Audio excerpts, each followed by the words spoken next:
violence over Khalistan pushed Indira Gandhi to despair. She had written that year itself, "If I die a violent death, the violence will be in the thought of my assassin, not in my dying." That year she acquiesced in a decision almost as if she knew it would cost her life. Bhindranwale and his supporters had made the Golden Temple, holiest of Sikh shrines, their heavily armed fortress. On the night of June 5th, the Indian Army attacked the Golden Temple. Operation Blue Star was launched.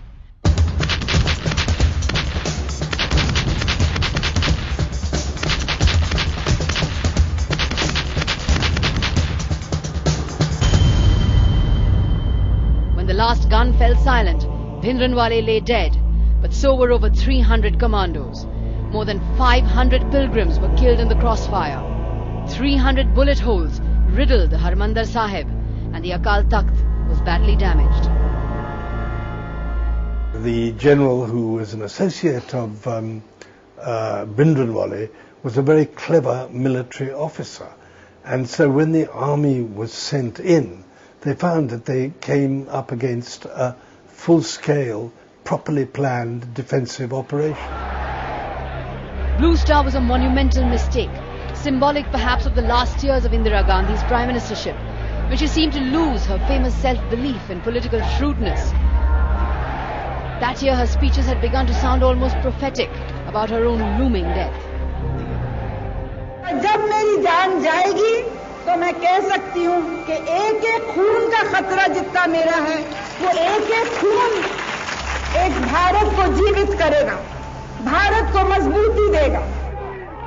She had returned to power in 1980, but victory was followed by personal tragedy. On 23rd June 1980, her son and the one person whom she had grown to implicitly trust, Sanjay Gandhi, was killed in an air crash.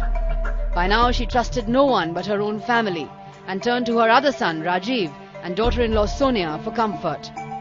She would stay on as Prime Minister, but the spark was gone. The fire was spent. She looked as if she had compromised too much and had now lost the heart to carry on fighting. By that time, Indira was a very insecure and somewhat paranoid person, and the only people she could trust were her own immediate family, which is why after Sanjay's death, she inducted Rajiv into politics. Ironically, it was Sanjay who was responsible for Indira's darkest moment and the darkest hour for Indian democracy, the declaration of internal emergency in June 1975.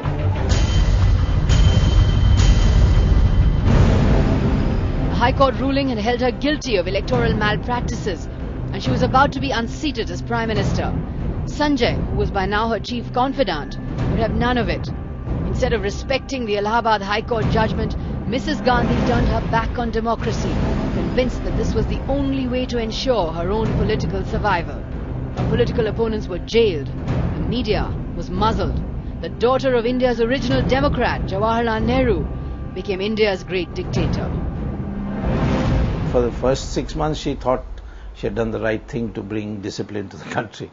But I remember she had developed a great deal of depression on that, and Jiddu Krishnamurti was the one who used to give her solace, and she used to break down crying before him.